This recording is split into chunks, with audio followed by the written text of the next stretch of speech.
I watched probably 80%, watched and listened to 80% of Joe Rogan with the man, with Trump. And can I just tell you my takeaway from it? It was so boring. Like there wasn't some, like I was wondering last week if Trump would say something, no.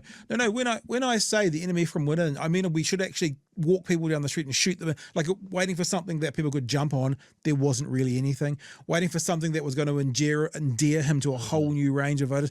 There wasn't really anything. Honestly, it was boring. And it's boring, Chu, because have you heard many right wingers going off and using it as evidence for how great he is? No, because there's nothing in it. It was just boring, boring, boring. It sounded like Joe was talking to his grandfather. Joe did a piss poor job. He could have pushed back so many times and he didn't, which is to be expected. But it was a nothing conversation. It wouldn't draw any more voters to him, and it didn't pull any voters away from him. It was a nothing. There was a couple of pieces that were interesting from it. This is the one piece I found that was most interesting from it. Joe Rogan basically said to him, "Where's your evidence?" And he was like, "No. When are we going to see this?" Even Joe Rogan was like, he didn't say these words, but he was like, "Dude, this all sounds like shit. Just show us your workings." So I'll play that little bit and then we'll move on. So I want to talk about 2020 because you said over and over again that you were robbed in 2020. Yeah, totally. How do you think you were robbed? Everybody always cuts you off. I'm going to allow. Well, they not only cut you off. Well, what I'd rather do is we'll do it another time, and I would bring. No, that's the only thing I've been talking about for the last 4 years. But I've brought no evidence with me, even though I knew it was something that we were going to talk about. We'll have to set up another time, and then I'll show it all to you. I don't have anything. I have no way of proving it to you right now, even though this is the biggest podcast in the world, and I knew it would be coming up as a topic of conversation. None of my team thought about it. No one thought, oh yeah, we should bring some proof along and shut this conversation down once and for all. Well, they not only cut you off. Well, what I'd rather do is we'll do it another time, and I would bring in papers that you would not believe. So many different papers. Red ones and green ones and one with a gold edge to them. That election was so crooked. It was the most crooked election. Okay, but give me some examples of how. Well, let's start on the top and the easy ones. Okay. They were supposed to get legislative approval to do the things they did, and they didn't get it. In many cases, they didn't get it. What things? Anything. Legislative approval. That was the greatest answer. Joe Rogan did go down one. Like, just what things are you talking about? And Trump, anything. They needed to get approval for anything. Oh, so that they were changing suppliers to get lunch that day? They needed anything at all. In many cases, they didn't get it. What things? Anything. Legislative approval like for extensions of the voting, for voting earlier, for this, for all different things. Not true, by the way. Early voting's been around forever and a day. By law, they had to get legislative approvals. You don't have to go any further than that. If you take a look at Wisconsin, they virtually admitted that the election was rigged. Not true, obviously. Robbed and stolen. No. They wouldn't give access in certain areas to the ballots because the ballots weren't signed. They weren't originals. We could go into this stuff. We could go into the. We could, but we're not going to. I'm just gonna say the top line thing that every conspiracy theorist says, but we're not going to. We could go into it, Chewy, but we're not going to go into it. Even though if we did go into it, I could clear it up, but we're not going to.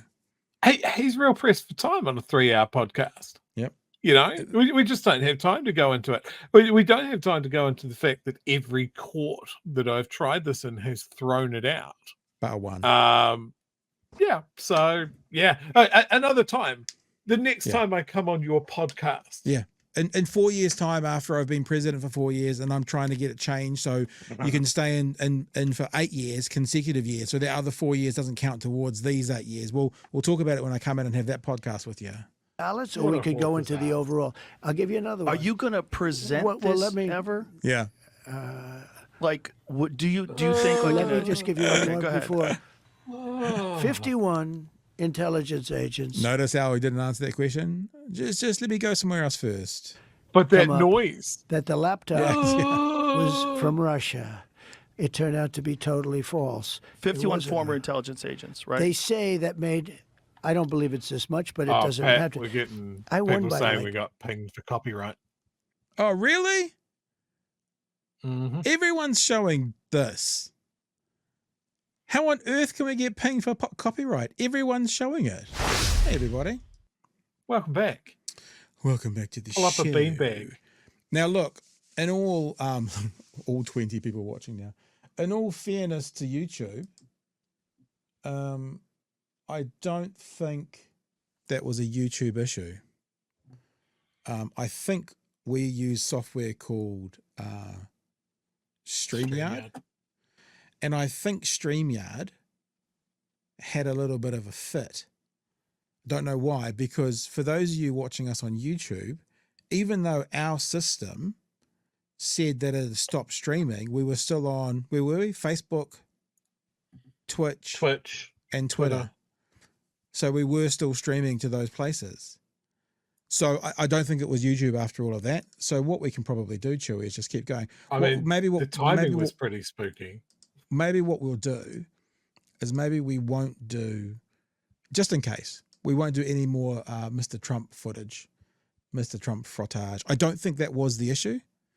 But I think that was the story. No one's going to find us as well because I just called it, what did I just call it? New stream. New stream.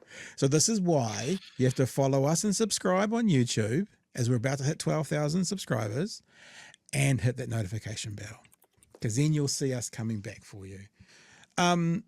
Let us just very quickly, we'll get rid of this, naughty boys. Actually, what we didn't check before we came back in, Chewy, was to make sure that all the sound was working on our end. So let me just do this like we normally do. Pre-show, make sure you can hear me. Fading it up. Hear that? Yeah, sorry, I got to do Trump dance. And fading down. Because we give it a few minutes and see if people find us as we keep going. Don't clip that. Don't clip that. Don't clip what? Nothing. Mr. Arvid says Halloween surprise, October surprise. Yeah. All right, guys. I'm real sorry about that, but what we'll do is I'll fix up the streams and we'll clip them together and make it work better. So let's do this, right? Trump was just going on and on and on and on and on and on about things. We're not going to go back to that footage just in case. Here's a question for you, Chewy, because one of the things he talked about that made the that happened to him, which caused the election to be fraudulent, was the laptop. The laptop. Yeah. Do you know how long the laptop, Hunter Biden's laptop, so the charge is, right, that they wouldn't allow the laptop URLs, information to be shared on Twitter. And that cost Trump, he says in that interview, up to 17% of the vote, whatever. Do you know, Chewy, how long that link was suppressed for? Do you have any idea? Actually, I don't. Anyone out there have any idea? Because all we hear about is the suppression of the link, the suppression of the link, the suppression of the link. Well, the link was suppressed and Twitter just acknowledged that they did wrong, but it was suppressed for less than 24 hours. So that link was suppressed for less than 24 hours. And the thing that happened with that link, and the research is very clear on this, is that 24 hours that it was suppressed for doubled the attention for the story. So it caused the Streisand effect, right? So the link, it was suppressed, no question, for less than 24 hours. And then when it came back, the research can show, the numbers can show, the data can show that it was then twice as popular as it was. So in other words, the suppression of the Hunter Biden laptop story hurt Joe Biden, didn't hurt Donald Trump, helped Donald Trump, didn't hurt Donald Trump. So that's nonsense. And there was one other thing just to share really quickly in case people are aware of this. Are you aware right now there is a dossier out there that hackers have got that X is not allowing to be shared? You aware of this? The presidential campaign of Donald Trump asked X to stop links to a story containing VP nominee JD Vance's hacked dossier from circulating before X chose to block them, reports the New York Times. X had cited its, quote, rules on posting unredacted private personal information as its justification for suspending the reporter who first published the dossier in his story. So these guys that go on and on and on and on and on and on and on and on and on and on and on and on and on about the Hunter Biden laptop story, they're correct. It was suppressed for less than 24 hours. Are saying nothing about Twitter, X, right now, suppressing a link that's pretty embarrassing for JD Vance. I mean, hypocrisy thy name is. Yeah. Is anybody surprised when it comes to Twitter, though? Like, it used to be like one of those things. For all of its criticism, it was the exchange of information, and there was generally not that much that was fucked with. You know, nasty shit used to get censored, people used to get banned, that sort of thing.